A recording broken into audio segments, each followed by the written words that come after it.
En la sombra de la noche luchamos sin piedad.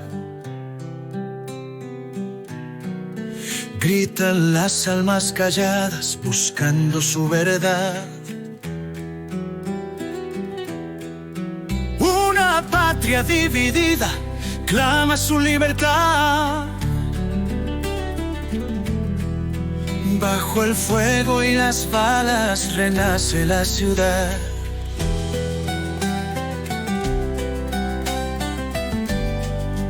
Los sueños de soberanía flotan en el viento. Ecos de valentía gritan nuestro aliento. Sangre en las calles, la historia está en movimiento. En cada vida perdida un nuevo fundamento. Sombras de libertad, seguimos resistiendo. Aunque el dolor y la lucha nos van consumiendo. Mi Argentina herida, pero nunca vencida. En cada muerte nace una esperanza rendida. Hola, ¿cómo están? Nuevamente con los nudos del pasado, tratando de reconstruir nuevamente estos años 70 que han dejado un legado bastante largo en nuestra historia. Hoy vamos a continuar hablando de Montoneros, pero desde otro lugar. Después de la charla que tuvimos con Javier Salcedo, hoy es el lugar de Rocío Otero, que nos va a hablar sobre los Montoneros, la memoria del peronismo y su cara política. Rocío, ¿cómo estás? ¿Qué tal? ¿Cómo estás, Elías? Gracias por la invitación. No, gracias por participar con nosotros. Rocío, a ver, para arrancar, ¿cómo resignifica Montoneros esta relación con el peronismo? Bueno, pregunta compleja, ¿no? No hay respuesta corta. En principio lo que diría es que Montoneros significa la historia del peronismo, ¿no? Le da un sentido que no nace con Montoneros, sino que reconoce trayectorias previas. Montoneros hereda resignificaciones de símbolos, emblemas del peronismo que venían de la época del derrocamiento de Perón, y especialmente de las corrientes de izquierda, de las corrientes del peronismo revolucionario que van surgiendo y consolidándose a partir del 55, y también de las propias experiencias del peronismo y especialmente de las corrientes de izquierda, con la complejidad que tienen estas categorías de peronismo revolucionario, izquierda peronista. Entonces, por un lado va recogiendo las experiencias posteriores al 55 y por otro lado va también recogiendo la propia forma en que esos actores que hacen aparición en el 55 se representan a sí mismos y representan el pasado peronista. Para esta investigación, que ya tiene unos años, te agradezco la invitación porque también me invitaste a volver un poco sobre esto que bueno, ya tiene varios años. El libro se publicó en el 2019, es un trabajo sobre la reescritura en género libro de mi tesis de doctorado, que la defendí en el 2016, con lo cual estamos hablando de investigación que ya está por cumplir su década. Bueno, yo lo que hice en esa investigación es, en primer lugar, tratar de pensar cómo podía, a partir de la conceptualización de la memoria social, de la memoria colectiva y de, si se quiere, un punto de partida teórico que afirma que los colectivos sociales, los grupos sociales construyen memorias que son colectivas, como las personas construimos memorias que son individuales. se podía acceder de una forma quizás novedosa o diferente, singular, a la construcción de identidades políticas. Entonces, por otro lado, en nuestro país hay una tradición que ya tiene unos 25 años, 30 años, en torno a los estudios sobre la memoria social, el trabajo de Elizabeth Schelin, Los marcos sociales de la memoria, quizás es uno de los puntos de referencia de ese campo teórico y de estudios empíricos alrededor de la memoria, que en general han estado enfocados en analizar los efectos traumáticos del terrorismo de Estado y las experiencias de persecución, de desaparición, etcétera. Y a mí me pareció interesante también mirando investigaciones hechas en otros países, apuntar a esta relación entre la construcción de memorias y la elaboración de identidades, la definición de identidades, también entendiendo que la identidad no es una definición, autodefinición última, estática y estanca, sino que en todo caso yo tomo la idea de procesos de identificación que son dinámicos, ¿no? Que están todo el tiempo en revisión. Entonces, lo que yo me propuse mirar, seleccioné 4 símbolos, emblemas que para mí eran como los más significativos del peronismo. Hoy agregaría otros, sumaría otros, pero en ese momento, bueno, siempre para una investigación hay que acotar. Y entonces elegí trabajar por un lado con el 17 de octubre, el mito de origen del peronismo, con la figura de Eva Perón, con la figura de Perón y con los actores sociales distintivos del peronismo, que un poco lo que me encontré es que ciertamente van variando, ¿no? En los orígenes del peronismo, el descamisado era la figura de referencia, estos desclasados que se acercan a la Plaza de Mayo en ese evento emblemático a pedir por la libertad del secretario de Trabajo y Previsión, en quien reconocían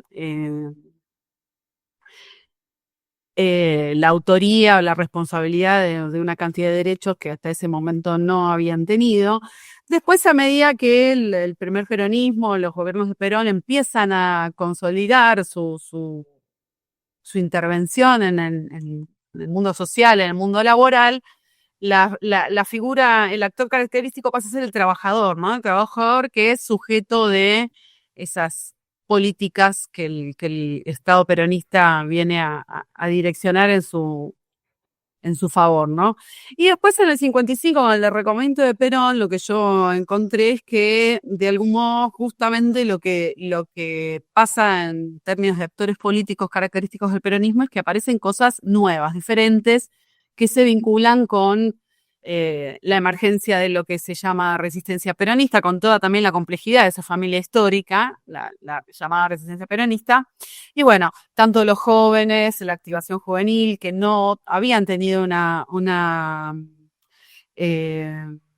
activación política tan característica en el primer peronismo, no habían sido una rama, como después se van a acercar a ser en la década del 70. Entonces, bueno, a partir de estas 4 grandes símbolos, lo que hice fue, en primer lugar, reconstruir es decir, hacer un ejercicio de historia y memorias, ¿no? En primer lugar, tratar de reconstruir históricamente qué pasó el 17 de octubre, cuáles fueron los hitos característicos del accionar político de Eva Perón y también las fechas emblemáticas relacionadas a su figura. Por supuesto, hay 2 centrales que son el 22 de agosto, fecha en la que se recuerda su renunciamiento, y el 26 de julio, que es la fecha de su fallecimiento. En el caso de Perón, lo que hice fue rastrear la génesis, si se quiere, de su liderazgo político, sus principales ideas durante el periodo clásico del peronismo. Y bueno, en el caso de los actores sociales te contaba un poco recién, ¿no? El pasaje de la figura de los descamisados a la idea del trabajador en la comunidad organizada. Entonces, de algún modo, primero me vi forzada a hacer el ejercicio de reconstruir la historia, después de reconstruir parte de las nuevas memorias que se construyen al calor del derrocamiento de Perón, para ahí poder llegar a Montoneros, ¿no? Y a los usos y resignificaciones de ese pasado por parte de Montoneros. En el libro las dos primeras partes, digamos, la del peronismo clásico y la del periodo abierto del 55, están reducidas porque está enfocado claramente en Montoneros. Entonces vos me preguntabas cómo resignifican, y yo te decía, heredan miradas, heredan experiencias y a la vez las resignifican. Y al mismo tiempo, si nos paramos en 1970 como el momento en el que surge la organización Montoneros, también hacia adelante vamos a ver distintos momentos en donde las memorias, los recuerdos de Montoneros sobre las experiencias del peronismo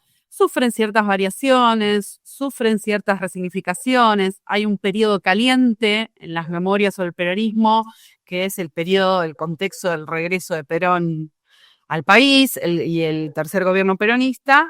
Y después lo que yo encontré es que, sobre todo después del 76, algunas dimensiones del recuerdo del peronismo declina su presencia en la construcción identitaria de Montoneros frente a otros que tienen más peso. Y en ese sentido, lo que yo encontré es que es muy fuerte la reivindicación de la figura de Eva, de la memoria de Eva y de la resistencia peronista, por supuesto entendida de una forma sui generis, ¿no? Por eso es que vos podés ir al acto del 26 de julio de 1973 y ver en el acto de sectores de la ortodoxia peronista imágenes de Eva más vinculadas, por ejemplo, a su etapa, como dicen algunos investigadores, de señora, ¿no? Luciendo trajes de gala, y vas ese mismo día a un acto de la JP y encontrás otra Evita, que a mi juicio es la que predomina en términos de imagen, la Evita del rodete, la Evita de los últimos años, del traje sastre y la Evita combativa, ¿no? Existen algunas investigaciones que mostraron cómo, para ir al caso de Evita, durante el primer peronismo se construyeron dos mitos polares sobre Eva, ¿no? Un mito que la presentó como la dama buena, como la protectora de los humildes, y otro mito que incluso en este mito es una Evita asexuada, y el otro mito, el mito de la dama negra, el mito oscuro, que la presenta como una mujer trepadora, calculadora, ambiciosa, ¿no? Incluso con eh, digamos, con rasgos sexuales agresivos, ¿no? Se mete en toda golpea contra toda su feminidad. Y un poco lo que pasa al calor del surgimiento en el 55 y la evolución, el devenir de distintos grupos del peronismo revolucionario, la izquierda peronista y la resistencia, con toda la complejidad de todas estas familias históricas, en que empieza a emerger poco a poco un tercer mito, que es el mito de la Evita revolucionaria, que me parece que ahí es donde Montoneros pone mucha originalidad y en particular rescata muy fuertemente algo que se menciona poco y que se mencionaba poco en la época y que Montoneros aprovecha mucho, que es el mito, porque la verdad es que no pude encontrar fuentes históricas que lo prueben, que afirman que Eva, cuando fue el primer intento de derrocar a Perón, compró armas para crear las milicias de obreros para defender el gobierno. Bueno, ahí un poco en la introducción, porque es una pregunta compleja la que me hiciste. Sí, incluso esto que vos decís, de esta Evita que va al choque y eso, yo recuerdo la película Evita, la de Esther Goris, Sí. que a Evita la pintan como una mujer de armas llevar, ¿sí? Que, por ejemplo, cuando fue a hablar con el paro de ferroviarios, yo no sé si te acordás de esa escena, pero ella como que les quiere bancar la parada, y en la realidad no fue así. Sí, es como que toman un poco ese mito. Bueno, en la realidad no fue así, decís vos. Algunos autores dicen, y yo también creo, ¿no? Que Evita fue un poco todas esas Evitas y un poco ninguna, ¿no? Es decir, no fue ni absolutamente la Evita de la sociedad de beneficencia, ni solamente la Evita señora que disfrutaba y que gozaba de utilizar joyas y vestidos que eran también una reivindicación de clase, ¿no? Era los pobres, los humildes, los desclasados, pueden consumir estos objetos de lujo, ¿no? Fue un poco todas ellas. Lo que sí es cierto es que históricamente Evita tuvo incidencia a nivel gremial. Esto está probado, ¿no? Por las investigaciones, por supuesto en el territorio de la militancia femenina, el impulso al Partido Peronista femenino, el impulso al sufragio femenino, que es cierto que era una reivindicación que venía de antes del peronismo, ¿no? A veces se critica que el peronismo se arrogó el sufragio femenino y que varias décadas antes ya había otros actores que venían militando por el voto, y es cierto, pero Evita se lo puso al hombro, lo militó fuertemente, y el ámbito asistencial. Y de algún modo estos tres territorios, el gremial, el asistencial y el de la militancia femenina, atravesaron la vida de Evita y también en la trayectoria que también se ve en su estética, ¿no? La Evita de los últimos años, que es, eso muestro yo en mi investigación, o pude ver investigación, la Evita que predomina en las reconstrucciones de Montoneros, es una Evita con un perfil más ascético, desde estéticamente, es una Evita que necesita estar más cómoda con un rodete y con un trajecito sastre. Es la Evita de sus últimos discursos, una Evita ciertamente más radicalizada, una Evita que llama a defender a Perón hasta la muerte. Por supuesto se va radicalizando a la luz del contexto histórico, es decir, del primer intento, primero el intento frustrado de ser candidata a la vicepresidencia. Ahí sí hay cierta todavía cierta intriga respecto a quién bajó la candidatura de Evita, si fue el propio Perón, si fueron sectores del ejército que le dijeron a Perón que no, si fue porque ella estaba enferma. Y después ese mismo año, en el año 51, porque los rumores de su candidatura aparecen en la prensa peronista en el verano del 51, el 22 de agosto es el acto. Ella tiene su 17 de octubre, por decirlo de algún modo, un gran acto que tuvo cientos de miles de asistentes más que el 17 de octubre, que es en la 9 de julio, un acto que además contó con medios de transporte, con logística del aparato para movilizar gente. Algunas reconstrucciones hablan de 2 millones de personas que asistieron a ese acto, que es el 22 de agosto. Una semana después ella renuncia a la candidatura, no renuncia en ese momento, sino que renuncia a través de un mensaje grabado. Y poquito después es el acto del 17 de octubre de 1951, en donde Perón le dedica el 17 de octubre a ella, como objeto de lealtad, como símbolo de lealtad, le entrega una medalla que se entregaba en ese momento. Ella ya sabía que estaba enferma para ese entonces, y de ahí proviene esta foto tan mentada, en la que se la ve a ella abrazada a Perón, se ve su nuca, no se ve su cara, con toda una gran simbología, ¿no? Y después hay otra intervención pública de ella que es muy importante, que es la del 1 de mayo de 1952. A semanas, poquito faltaba para que ella falleciera, estaba muy debilitada. Y también es un discurso muy, muy combativo, muy aguerrido, un discurso en donde llama a descender con la vida a Perón. Por eso digo, Evita fue un poco todas. Y me parece que un poco el ejercicio este de observar memorias lo que permite es ver eso, ¿no? Y incluso esto lo podemos ver hoy, ¿no? Qué sé yo, hace unos años se veía iconografía de Evita con el pañuelo verde. Esta es un poco la gracia de observar esto, hacer historia de las memorias, ¿no? En un punto las memorias se emancipan de los acontecimientos y de los personajes, ¿no? Distinto y más complejo, perdón que ibas a preguntarme, es el caso de Perón, que seguramente te vas a preguntar, así que te lo dejo ahí para... Sí, pero antes de Perón, eh, me surge una pregunta, no con Eva, sino con lo que va a pasar con Perón también, es eh, ¿quiénes son los responsables o cómo se construye eso dentro de Montoneros? ¿Hay alguien dentro de la organización, un grupo de gente o la propia cúpula que promueve tomar estos íconos o estos símbolos?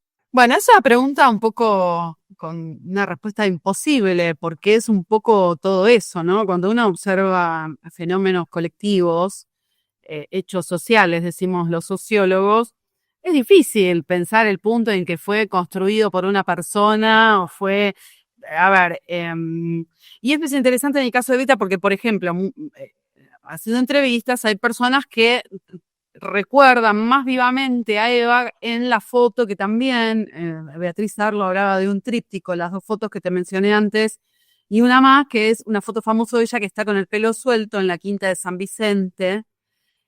Pensar que era tan joven, ¿no? Porque Eva fallece con 33 años, era muy joven. Ahí se la ve en su juventud plena, a diferencia de otras fotos que al estar vestida más formalmente no traslucen tanto esa juventud. Es una foto que la muestra informal, ¿no? La ubicás, ¿no? Con el pelo suelto, con el semblante fresco. Entonces, haciendo entrevistas hay personas militantes, que recuerdan que en las marchas se veía mucho esa foto, la de la Evita del pelo suelto, que de algún modo invocaba a una identificación, porque era una Evita que podía ser una compañera, es decir, podía ser Evita Montonera. Pero, por ejemplo, mirando la prensa montonera, sus distintas versiones, ¿no? Incluso cuando aparece Evita Montonera, en la revista Evita Montonera, que aparece en el contexto del enfrentamiento entre montoneros y el gobierno de Isabel. Y no es casual esto, porque a principios de los 70, en el contexto ya del regreso de Perón, de que se perfilaba la posibilidad de que Perón revisara el país e incluso que recuperara el poder, él empieza a ubicar a su tercera esposa, quien después va a ser presidente, Isabel Martínez de Perón, como referente de las mujeres. En un intento de reorganizar las estructuras organizativas que otrora había tenido el peronismo, por un lado, bueno, la parte sindical de algún modo la controla designando a Rucci. La parte política la tenía también bastante controlada con sus delegados, designa en ese momento a Cámpora como delegado personal, y la parte femenina estaba más desorganizada, si se quiere, desestructurada, sin una conducción. Entonces él, incluso Isabel visita la Argentina antes, en el 71, visita la Argentina como parte de un proyecto de relanzar el Partido Peronista Femenino. Y en relación a la juventud, que a principios de los 70 claramente era un actor político de relevancia, como no había sido durante el primer peronismo, designa a un representante de la juventud ante el movimiento peronista, el Consejo Superior, que inicialmente es Rodolfo Galimberti, y después, bueno, ante ciertas expresiones de Galimberti, ya en el contexto de la victoria de Cámpora, es removido y lo designan a Dante Bullo. Entonces, te diría casi desde los orígenes, Montoneros mantiene una relación tensa con la figura de Isabel, incluso antes de que Isabel fuera Isabel, es decir, antes de que pasara todo lo que nosotros sabemos con el diario El Día Después. Y a su vez es interesante ver cómo en los pronunciamientos públicos de Perón hay una ausencia, reluce, es un silencio muy ruidoso las referencias a Eva, porque él quería que ese lugar lo ocupara Isabel. Entonces, casi no mencionaba a Eva, el Perón de los 70, te diría que no la mencionaba. Entonces, lo que quiero decir es, a medida que va creciendo el conflicto, el enfrentamiento de Montoneros, primero con Perón, después con su sucesora, con el acrecentamiento de la violencia, la AAA y el avance del tercer gobierno peronista, llamar Evita Montonera a su principal órgano de prensa, ya clandestinos en ese momento, no es poca cosa. Tiene que ver con ubicarse en un lugar y disputar simbólicamente, claramente, ante esta figura femenina que era la sucesora de Perón, ¿no? Pero vos me preguntabas algo que me parece que no sé si te lo terminé de responder. Recordame la pregunta. Sí, la pregunta era si había algún grupo o de la misma cúpula. Ya me acordé. Y ahí me acordé por qué la deriva. No, entonces algunos militantes recuerdan en las marchas las imágenes de Evita con el pelo suelto y otros recuerdan o se identifican más con la Evita del rodete. Lo que yo veo es en la prensa, no solamente de Montoneros, sino en general de los espacios de la izquierda peronista que tenían muchos puntos de contacto con Montoneros, qué sé yo, la revista Cristianismo Revolución, otras revistas de la izquierda peronista, y la iconografía hegemónica es la de Evita con el rodete.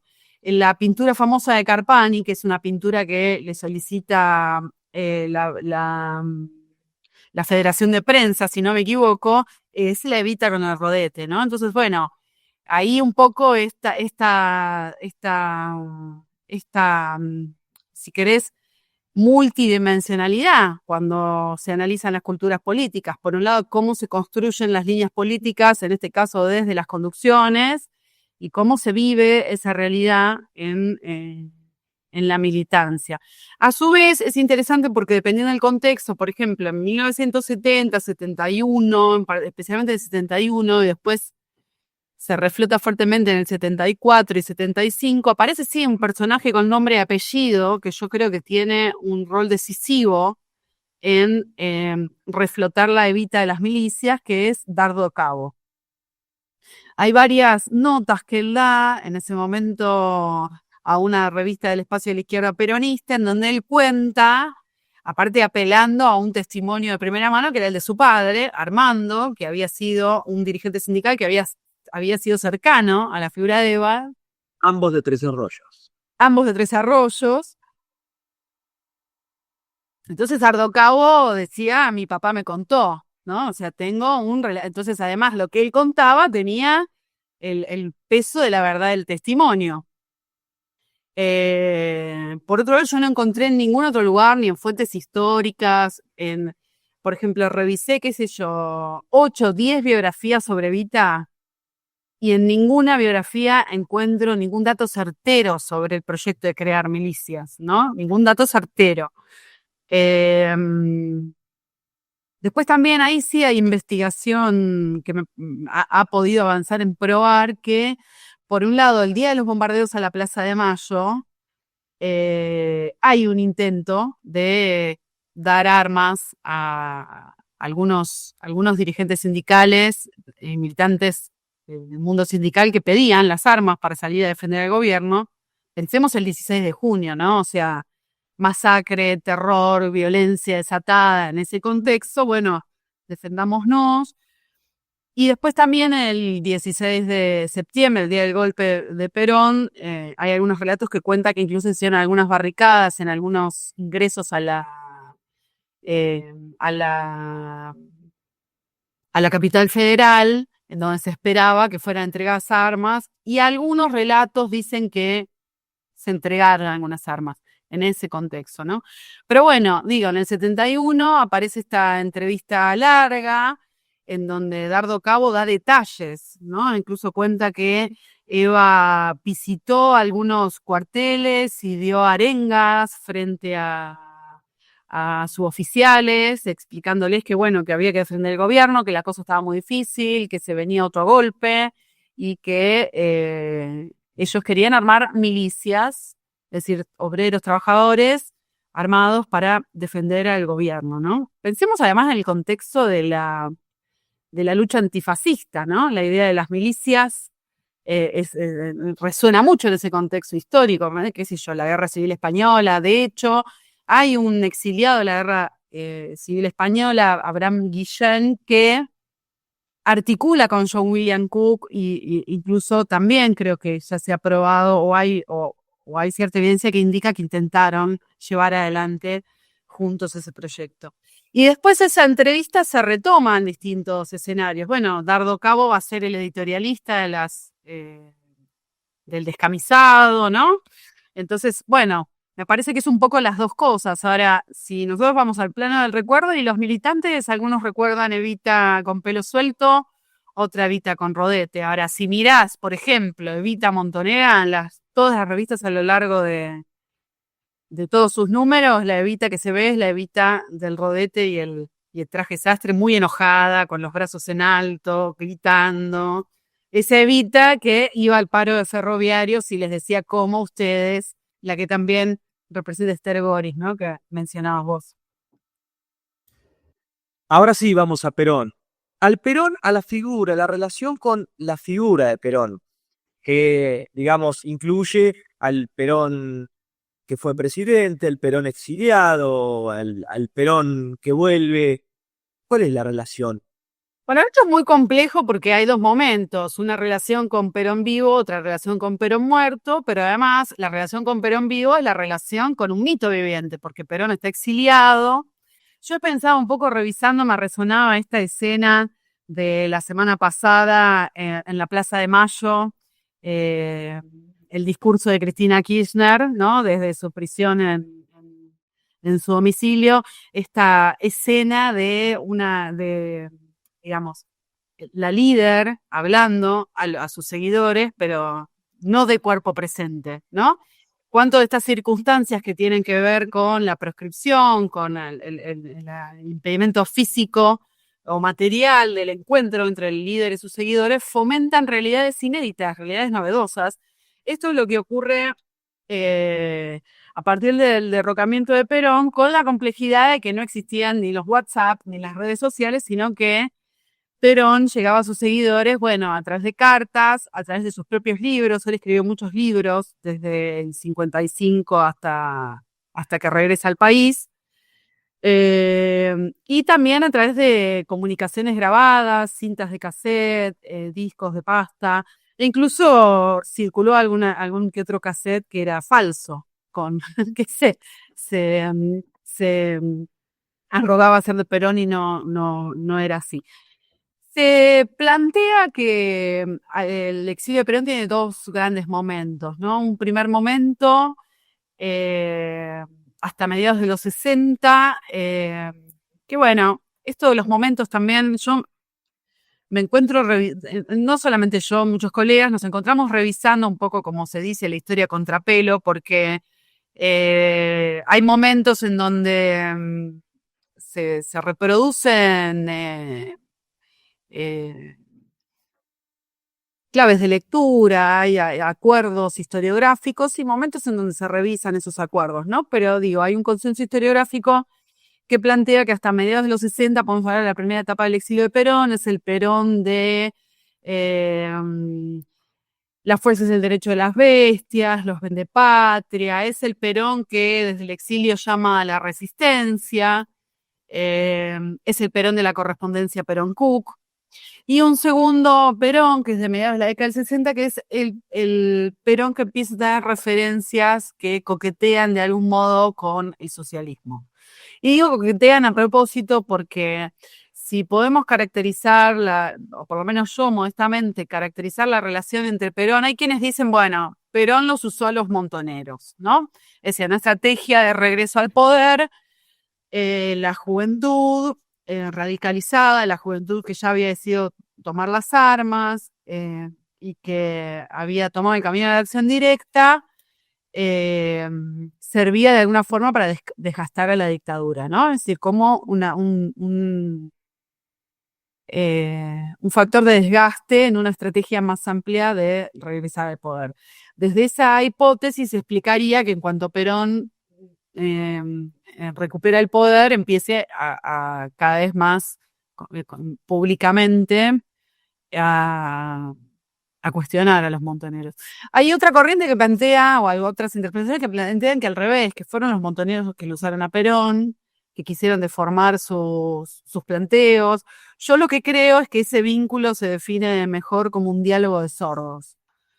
porque me parece que no había una escucha mutua, o no quiso haberla. Ahí podríamos mirar un poco más críticamente a Perón, que era un líder con mucha experiencia política y que podía tener un poco más de cálculo, si se quiere.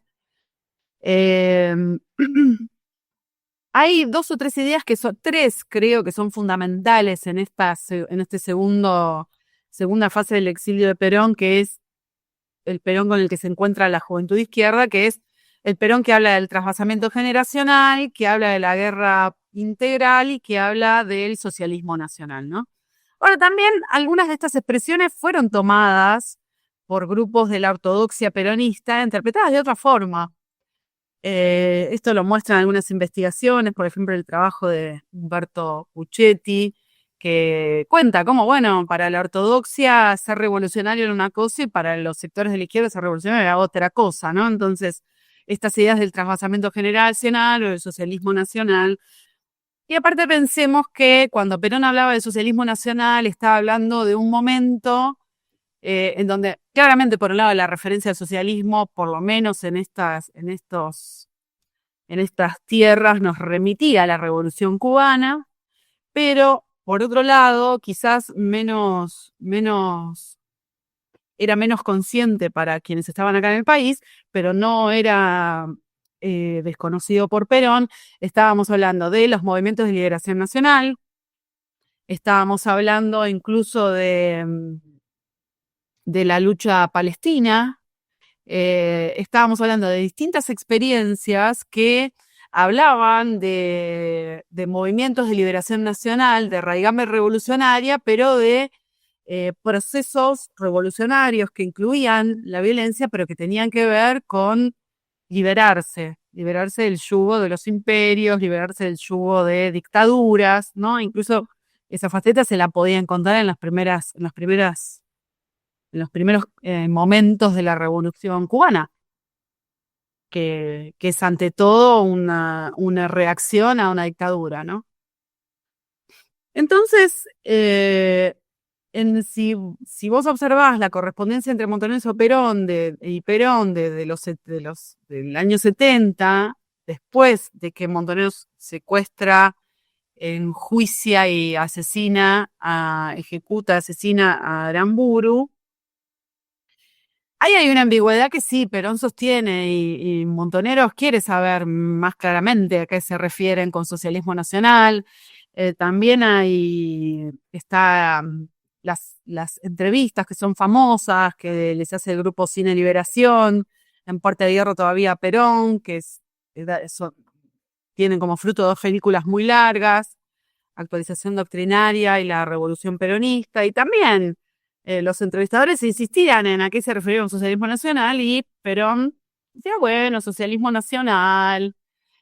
Y aparte es un Perón, que esto también se ve en 2 libros que claramente no eran muy leídos en la época, creo yo a mi juicio, América Latina ahora nunca y la hora de los pueblos, en donde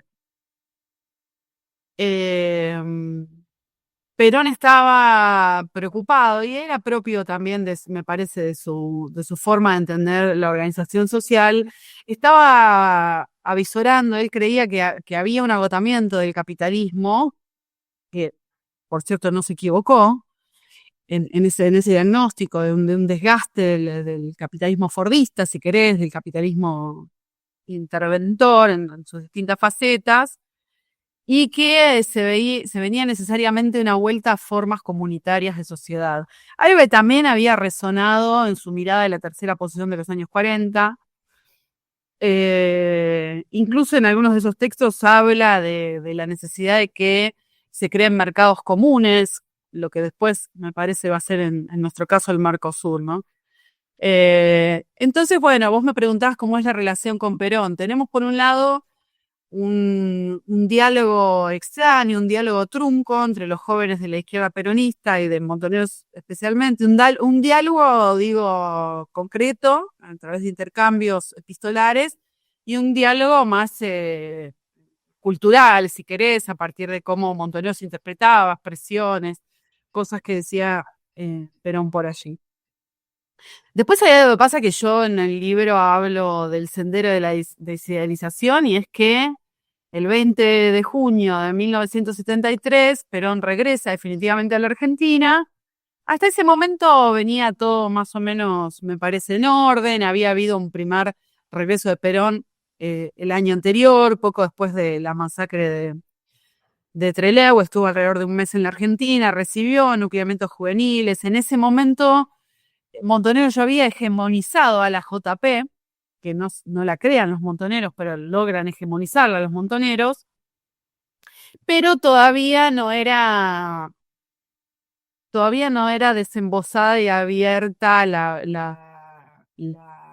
enfrentamiento y la lucha entre sectores, entre alas. Ahora, el 20 de junio, Perón regresa al país, en hechos sumamente conocidos, que seguramente vos conoces muy bien, así que no es necesario que te cuente en detalle, pero para quienes nos están escuchando, dado lo que ocurre en Ezeiza, dado los hechos de violencia de Ezeiza, que los organizadores del acto para recibir a Perón en Ezeiza abren fuego contra las columnas de la izquierda, bueno, pero no aterriza en Ezeiza, y al día siguiente da un discurso que se reproduce en los medios de comunicación, en donde ahí él llama a volver a la doctrina, llama a la reformación doctrinaria, y ahí ya empieza el distanciamiento claro de lo que empieza crecientemente y cada vez más dramáticamente a incluso llamar como infiltración marxista. Esto es algo muy, muy duro y creo muy doloroso, ¿no? Para los peronistas, cómo tramitar ese Perón, ¿no? Entonces, bueno, a partir de ahí hay un tiempo, unos meses, en donde los montoneros elaboran lo que se llamó la teoría del cerco. Él lo que decía, bueno, no es Perón, es que Perón está cercado por sectores de la derecha peronista, es cercado por el lópezreísmo, y no lo dejan entrar en contacto directo con nosotros. En distintas ocasiones los montoneros intentan tener un diálogo directo con Perón, con poco éxito. Cuando es elegida Isabel como compañera de fórmula de Perón, después de que renuncia a Cámpora, los montoneros no están para nada de acuerdo con esa decisión, pero plantean que van a acompañar, porque son leales a la decisión de Perón. Y bueno, después ocurre el asesinato de Rucci, ¿no? Y pocos días después del asesinato de Rucci se conoce el documento reservado, que, como dice Marina Franco, de reservado no tuvo nada, porque se publicó en varios diarios en donde abiertamente se habla de infiltración marxista, se habla de enemigo interno, así se habla de una serie de cuestiones que claramente ubican. Se empieza a construir este discurso que Marina Franco reconstruye muy bien, en donde se empieza a hacer la violencia y el caos con la juventud y la militancia, ¿no? Y bueno, a partir de ahí es un camino derecho al 1 de mayo del 74, ¿no? Que tiene varios capítulos, pero es una ruptura dramática, es una ruptura dolorosa. Sabrás muy bien que algunos dicen que Perón los echó de la plaza, los montoneros tienen el recuerdo de que ellos se fueron, que nadie no los echó, que ellos se fueron muy dolidos, enojados. Aún así, en la última aparición pública de Perón, ellos asisten, y el día de la muerte de Perón también asisten a los funerales, y en los recuerdos hay mucha tristeza, ¿no? Por la muerte de Perón. Después lo que ocurre es que tienen que ponerle el cuerpo a un enfrentamiento violento y con los aparatos represivos del Estado, con la AAA y el gobierno de Isabel, ¿no? Y me parece que ahí queda poco tiempo para pensar en Perón, pero aún así hay una recuperación de Perón como un líder popular, ¿no? Un poco en los primeros años de la década del 70, antes de que Perón regresara al país, incluso hubo en alguna disidencia interna que tuvo Montoneros tempranamente, un cuestionamiento de algunos sectores del peronismo a la mirada que tenían los montoneros de Perón, ¿no? Y el planteo era, bueno, Perón es un líder popular, pero no un líder revolucionario, ustedes se están confundiendo, ¿no? Decían algunos sectores. Es un vínculo muy complejo y creo muy, muy doloroso. Y después lo que va a pasar después del golpe de Estado es que Montoneros va a plantear en los últimos tiempos del gobierno de Isabel y después, ya después del 24 de marzo de 76, que el peronismo se encuentra huérfano, que no tiene conducción y que, bueno, hay que hacer algo frente a eso, ¿no? Hablaste del 17 de octubre, hablaste de Eva, hablaste de Perón, pero dentro de la liturgia montonera, incluso una de las grandes influencias de sus orígenes es William Cook. Por medio de William Cook, la resistencia. ¿Qué? La relación con la resistencia o la resignificación de esa resistencia.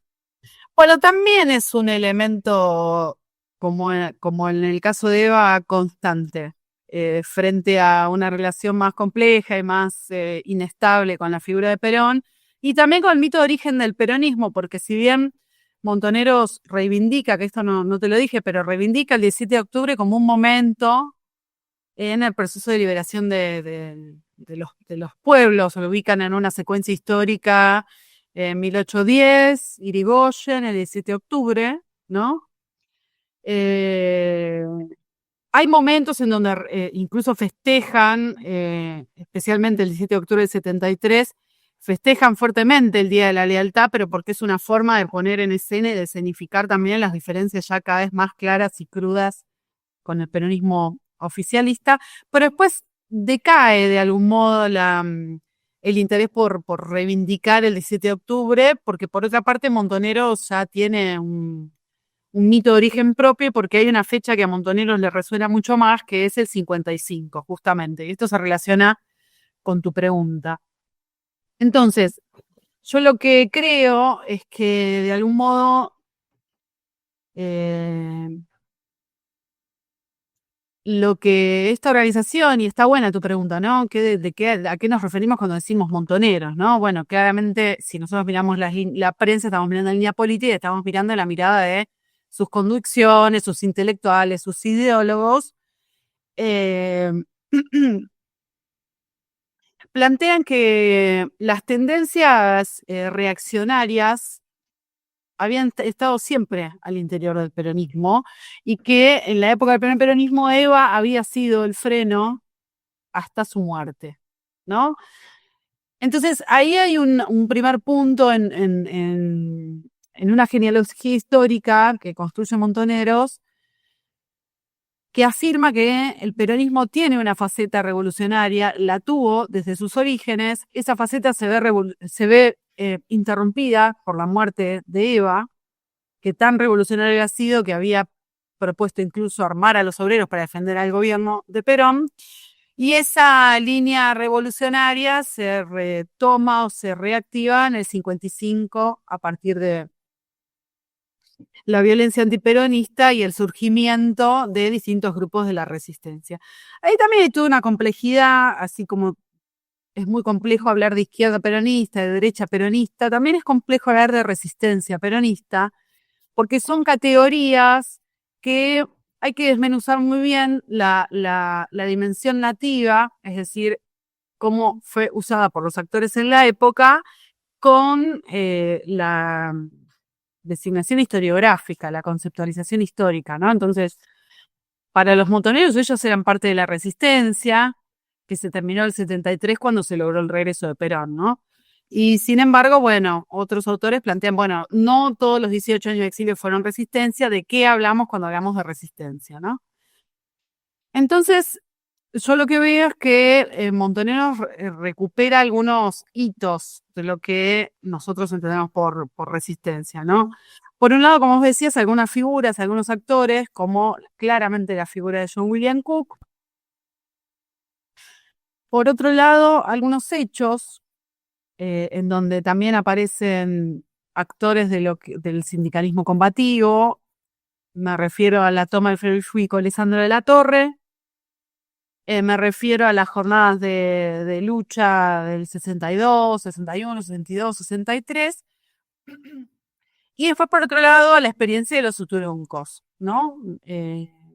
el primer intento de organizar una guerrilla rural de raigambre peronista que dura muy poco. Y también, como yo te decía antes, en los relatos de Dardo Cabo sobre las milicias, también en las publicaciones montoneras y de la izquierda de la década del 70, de los primeros años de la década del 70, que son años, como te digo, de recalentamiento de todas estas memorias, aparecen entrevistas, notas y relatos de, por ejemplo, participantes de los Uturuncos, o por ejemplo, participantes de algunos de los comandos de la resistencia que cuentan en primera persona experiencias, ¿no? Si os pensás, no estaba muy lejos eso.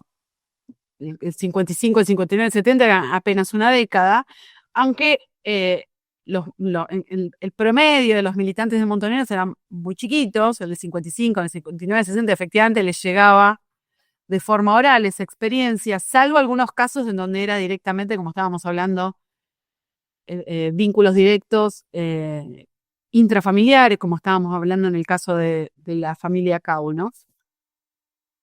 Entonces, de Uturuncos, por ejemplo, toman elementos para armar una mística de entrega, de militancia clandestina, de lucha armada, de juventud, porque los militantes, los integrantes de Uturuncos, de la fugaz Uturuncos, eran muy jovencitos, eran estudiantes de secundario. Y después es interesante porque Montoneros fundamenta su pasaje a la clandestinidad en septiembre del 74, por un lado diciendo que vuelven a la resistencia. Acá yo digo, bueno, hay una utilización dual de la expresión resistencia. Hablan de resistencia como hechos, actores y protagonistas de hitos de la historia, pero también hablan de resistencia como una categoría estratégica. Entonces, en términos de línea política, en el 74 aparece la expresión resistencia como un movimiento estratégico justamente contrario al de la contraofensiva, ¿no? Es decir, nos replegamos, pasamos a la clandestinidad porque nos están matando, no podemos hacer este enfrentamiento sin perecer en el camino, pero no vamos a dejar de luchar, vamos a asumir una postura de resistencia. Entonces, va a ser una referencia muy persistente, la de la resistencia. En algunos momentos va a estar directamente asociada a la recuperación de hitos históricos de la resistencia peronista y en otros momentos va a ser una categoría, como te digo, estratégica, propia del lenguaje de la lucha armada, ¿no? Y en ese sentido, hay alguien que recupera fuertemente a Cook y a los planteos de Cook sobre qué era hacer una lucha de resistencia, que es Rodolfo Walsh en sus escritos, en donde polemiza con la conducción de Montoneros. En el verano del 77 hay un texto en donde él dice, bueno, nosotros nos estamos equivocando en la estrategia porque en este momento, más que apostar a la construcción de un ejército, que es algo que Montoneros empieza a darle forma a principios del 76, final del 75, primero, para ordenar un poco, cuando pasan a la clandestinidad llaman a organizar milicias, germen del futuro ejército montonero, ¿no? Ahí es donde se da este pasaje que muchos autores, investigadores y militantes identifican como el momento del proceso de inicio del proceso de militarización, ¿no? Se pasa de un momento en donde Montoneros había tenido frentes de masas con gran vitalidad, en donde había un accionar importante en distintos frentes, ¿no? En frentes de las mujeres, la agrupación Evita, en frentes de trabajadores, la JTP, villeros, inquilinos, distintas experiencias de militancia, de superficie. Entonces, cuando Montoneros pasa a la clandestinidad, de algún modo, clandestinizar sus estructuras y convocar a que sus adherentes pasaran a ser milicianos, a integrar milicias, bueno, esto es una dificultad y lo que muchos autores y militantes y protagonistas identifican como el momento en que empieza la clandestinización. Pero por otro lado, también cuando pasan a la clandestinidad, llaman a la resistencia. Entonces, con esto que te quiero decir, es interesante porque En septiembre del 74, cuando Montoneros pasa a la clandestinidad en un momento de mayor enfrentamiento contra el gobierno de Isabel, recupera la memoria de Evita revolucionaria y la memoria de la resistencia peronista para fundamentar ese paso que están dando. Vamos a organizar las milicias y vamos a la resistencia. No nos replegamos, pero tenemos que asumir otra forma de lucha. ¿Qué les dice Walsh en el 77 a las conducciones? Pusimos fuerza en armar las milicias, después avanzamos en la construcción del ejército, pero en realidad no estamos asumiendo una derrota militar. Es momento de volver a la correspondencia Perón-Cook, dice Walsh, en donde está tematizado qué es la resistencia, ¿no? Nos manda de algún modo a leer la correspondencia Perón-Cook. Y después, de hecho, en una de las rupturas que sufre Montoneros en el contexto de la contraofensiva en el 79-80, el grupo de Rodolfo Galimberti edita esos textos de Walsh y de algún modo reivindica, entre otras cosas, estas apreciaciones, ¿no? Ahora voy a ir un poquito más a los hechos. ¿Por qué voy a los hechos?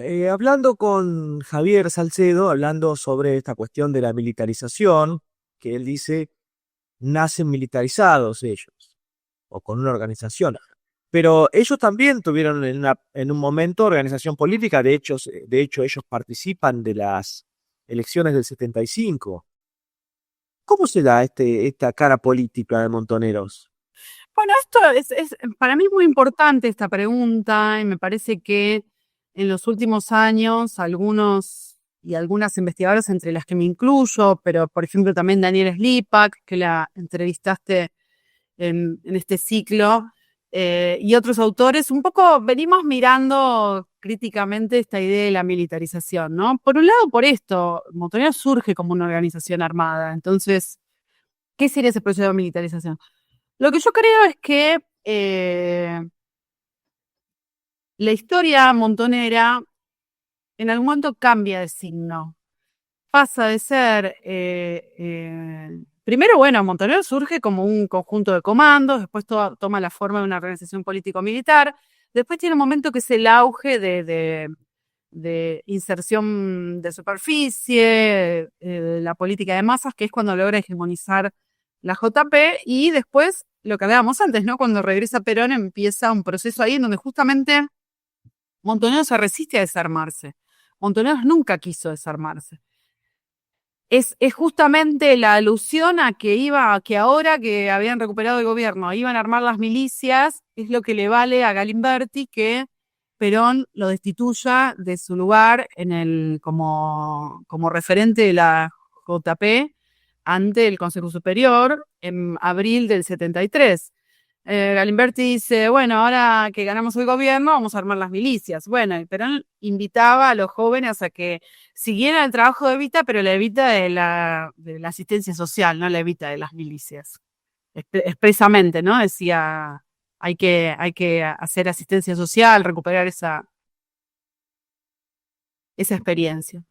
Entonces, a ver, la militarización, bueno, es complejo porque por un lado proviene de las propias miradas de la época, es decir, se encuentra como autocrítica en la época.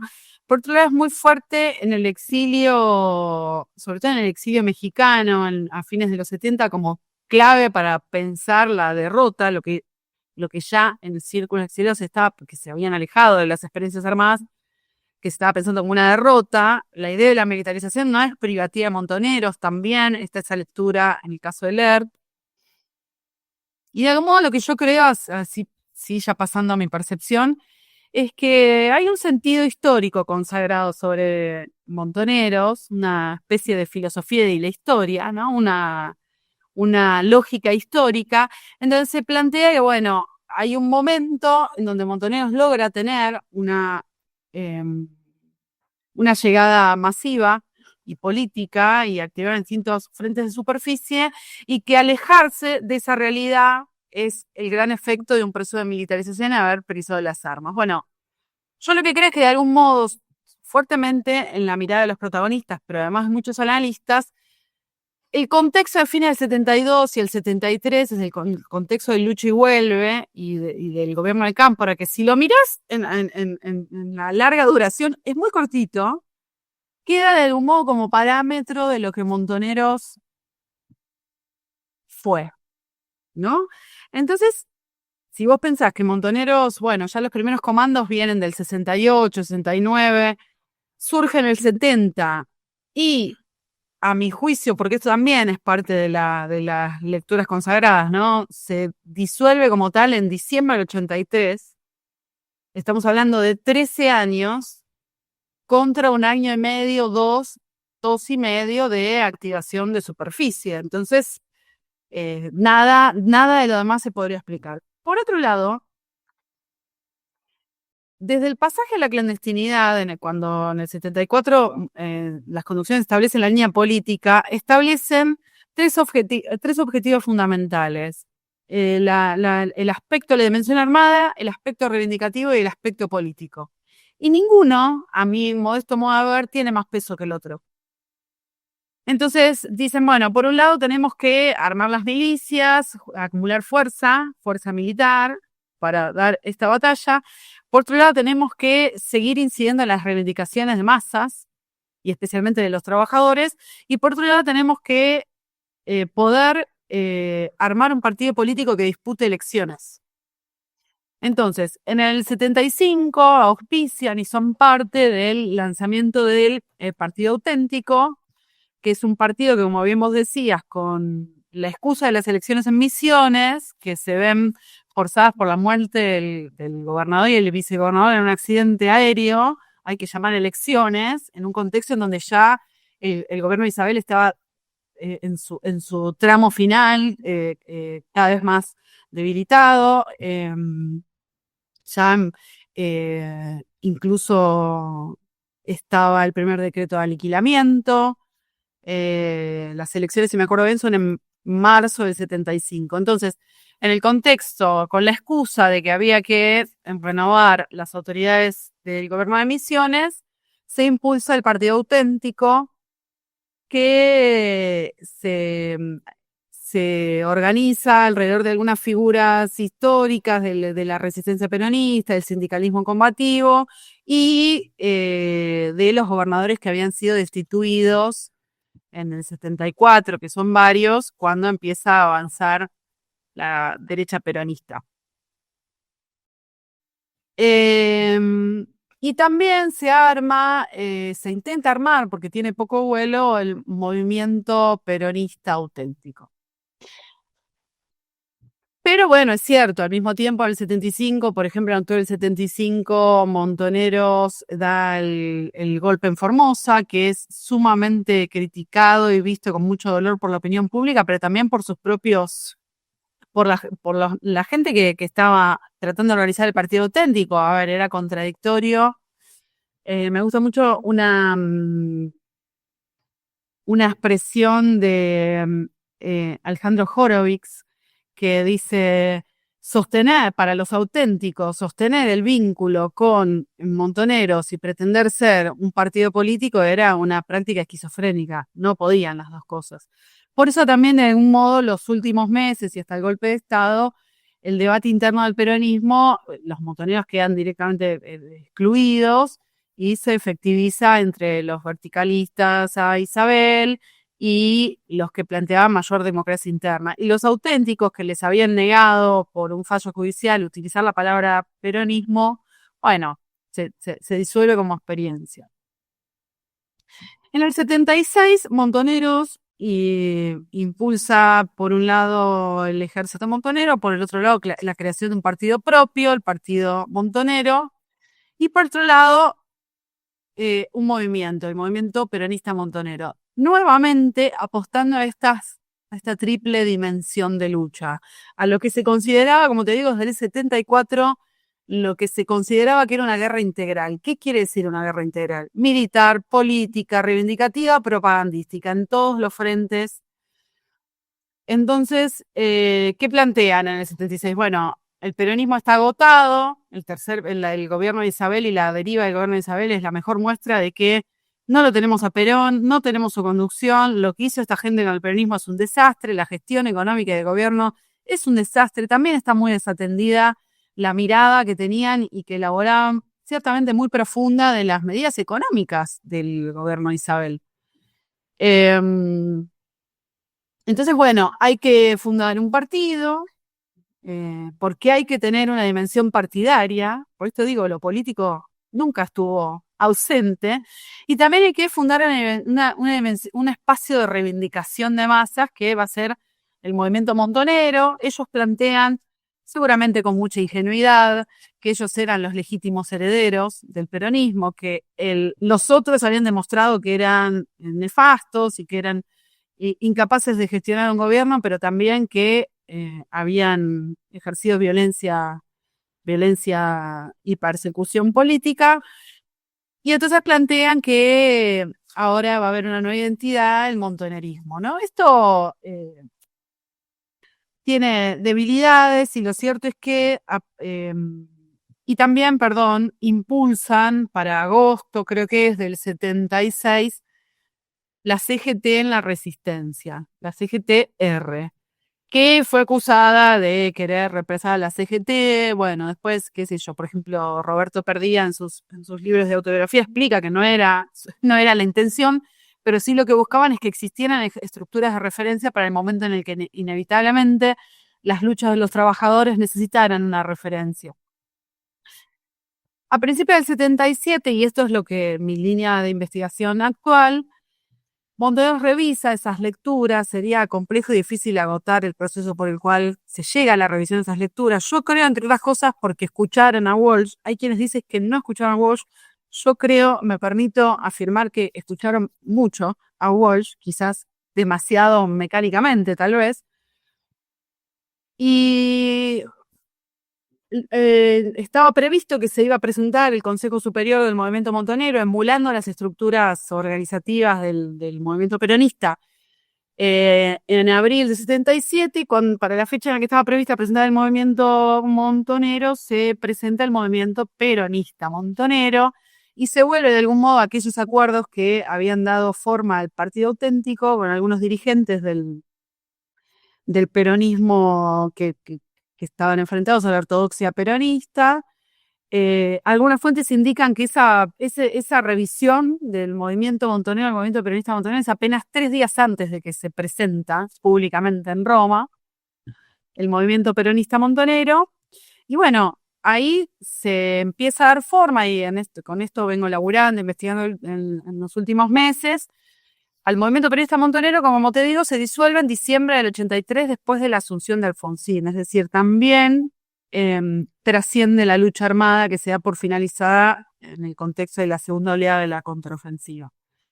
Entonces, por un lado, nos encontramos a partir del 77, 78, 79, con distintas iniciativas de carácter militar, pero también nos encontramos con una fuerte apuesta por iniciativas políticas, con toda la complejidad que tenía estar en el exilio, el repliegue militante en el país, un movimiento de exilio de militantes del exterior, pero también de incilio, es decir, muchos militantes que se replegaron en el territorio y que estaban menos estudiado que el exilio orgánico, ¿no? Quien empezó a estudiar esto algunos años, y espero yo también estar estudiando en los próximos años, es Mariano Pacheco, que estudió la militancia en zona sur del conurbano bonaerense, y él muestra exactamente esto, cómo existió activación de los montoneros silvestres, ¿no? Y de hecho existe, y con esto trato de cerrarte un poco la respuesta porque es compleja, pero en el contexto del Mundial, Montoneros acerca una propuesta para la unidad del peronismo muy interesante, que también acabo de cerrar un trabajo al respecto, así que, bueno, cuando esté publicado te lo paso, pero elabora una propuesta para la unidad del conjunto de los peronistas sobre la base de lo que venían organizando hacía más o menos un año, que era el movimiento peronista montonero. Mucho éxito no tuvo, pero me parece que esto es interesante, ¿no? Que Max Weber dice: la acción social no se entiende tanto por sus consecuencias como por sus motivaciones, y es parte de los hechos estos intentos políticos, aunque hayan tenido poco eco o hayan fracasado. Y por otra parte, que esto lo mostró muy bien la investigación de Hernán Confino, la contraofensiva, que durante mucho tiempo fue pensada como, fue aludida como una operación militar. Yo misma me refería a la contraofensiva en otra época, repitiendo un poco lo que decían otros investigadores, como la contraofensiva militar. En realidad, la contraofensiva fue una acción política, propagandística y militar. Y de hecho, esto lo muestra muy bien Hernán en su trabajo. Buena parte de las caídas que se dieron en el contexto de la contraofensiva en el 79 son de cuadros del movimiento peronista montonero que venían a tratar de entablar diálogo con dirigentes políticos al país. Por caso Armando Croatto. Con lo cual me parece que hay mucho todavía para pasarle el cepillo a contrapelo a la historia. La pregunta ahora es, esta decisión, porque vos hablaste de la guerra integral, pero la decisión de formar un partido, ¿surge de la cúpula o surge de un sector de la cúpula? No, surge de las conducciones. Ahí, bueno, también sobre esto hay que laburar más. Acá es donde también te decía, de algún modo, yo creo que si nos corremos, aunque sea como hipótesis de trabajo, de la lectura que afirma un proceso de militarización, lo que podemos pensar es que hay un cambio de signo en la militancia de Montoneros. 74, 75, 76. ¿Y qué pasa de ser un fenómeno masivo a ser un fenómeno más minoritario? Que se explica más, como un poco apunta tu pregunta, a los intentos de incidir en la realidad política argentina y de dar forma a determinadas estructuras organizativas de grupos reducidos de personas. Entonces, bueno, ahí hace poco Javier sacó un libro que se llama Los Montoneros del Centro, él llega hasta el 76 por Prometeo, y un poco muestra esto, las líneas políticas de las conducciones. Ahora, ¿cuánto había diferencias ahí? ¿Cuánto no? ¿Cuánto se expresaban esas diferencias?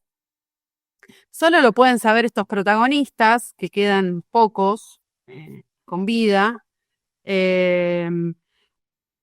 Por ejemplo, Miguel Bonazo, en su libro, él era miembro de la Secretaría de Prensa del Movimiento Peronista Montonero, y él cuenta en su libro, lo que no conté en Relatos de la Muerte, que cuando se hace la reunión del Consejo Superior para votar la contraofensiva, él reconoce, se votó por unanimidad.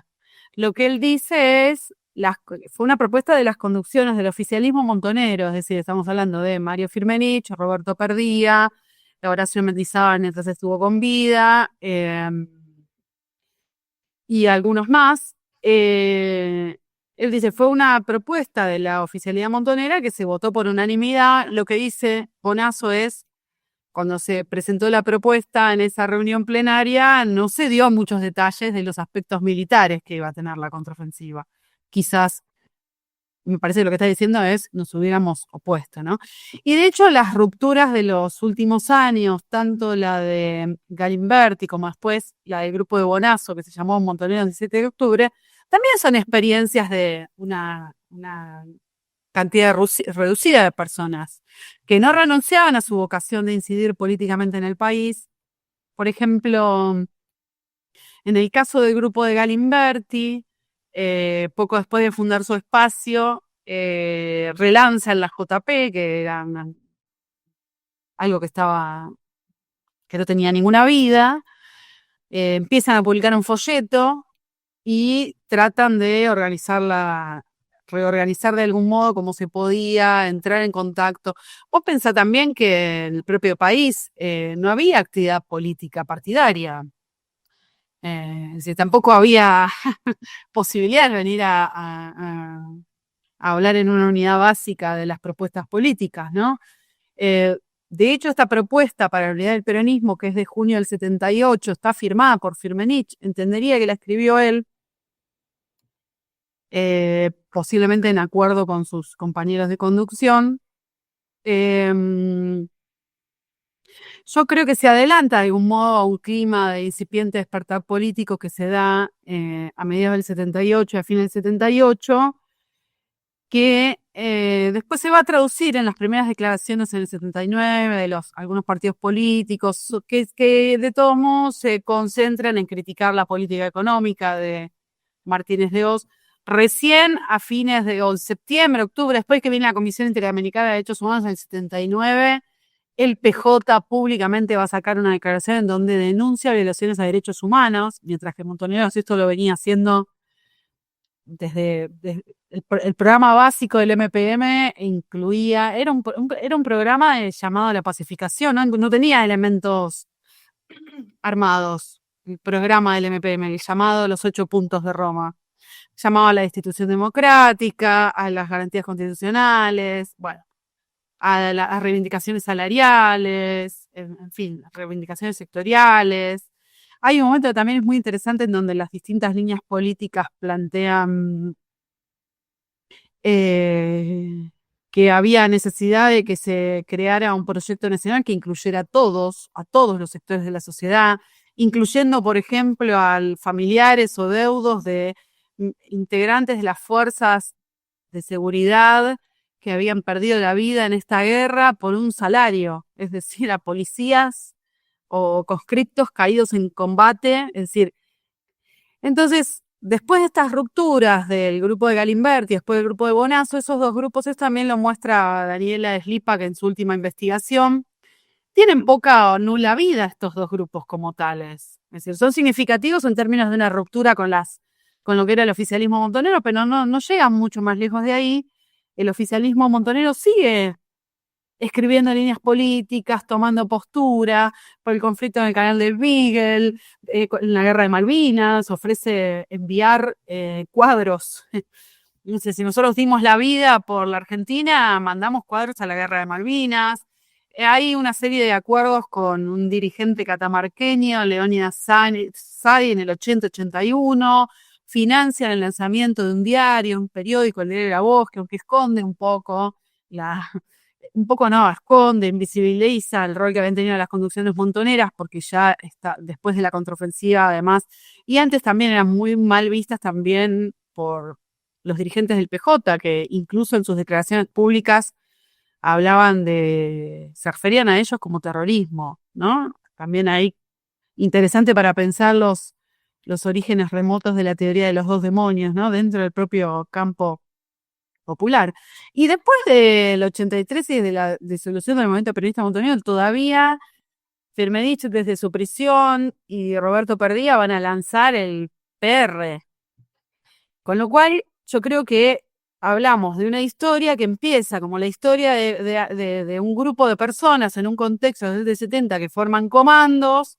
Hay un contexto de gran crecimiento que tiene que ver con la capacidad que tienen de hegemonizar la JP, que la impulsaba Perón para encuadrar a los jóvenes. Está todo este contexto del lucha y vuelve después del 73-74, de todos los frentes de masas que Montoneros estimula y que logra tener una gran repercusión. ¿Cómo se puede medir la cantidad de adherentes que estuvo Montoneros en el 73-74? ¿Cómo lo medimos desde la investigación histórica? Pero sí que fue un fenómeno masivo, sí que llenaban plazas, sí que activaban en las villas, en los barrios, en las fábricas, en las organizaciones de mujeres, y después me parece un proceso en donde nuevamente se va volviendo una realidad de otro signo, en donde se explica por grupos más reducidos de personas con una, creo yo, persistente vocación por incidir en la realidad política argentina. Bueno, Rocío, hemos tenido una charla bastante profunda sobre este fenómeno Montoneros, pero vistos desde otro lugar. Y sobre todo es importante todo esto que aclaraste sobre la cuestión de esta apertura política de Montoneros, este viraje además hacia el partidismo que hacia la lucha armada, y digamos el paralelismo en el proceso de esta lucha integral hacia lo armado y de la cuestión política. Sí, que quiero decir, perdón que te interrumpa, pero quiero decir, con eso no quiere decir que las propuestas políticas de Montoneros hayan tenido gran repercusión, y esto también lo reconocen sus sus participantes, sus protagonistas, como también las otras iniciativas. Lo que digo es que me parece que la historia de las acciones armadas ha de algún modo hegemonizado la mirada frente a estas otras iniciativas que existieron y a las que le dedicaron mucho esfuerzo, mucha mente, ¿no? Bueno, sobre todo, muchas gracias. Bueno, muchas gracias a vos, Elías, por la invitación. Bueno, y a ustedes los espero en 7 días. Chao. La esperanza revive en las canciones de acero, un legado eterno grabado en el sendero. Nuestro canto es un canto en el campo de batalla, cada golpe resuena en el alma que estalla. De las cenizas se alza un himno de libertad. Es la fuerza de un pueblo que nunca se dobla.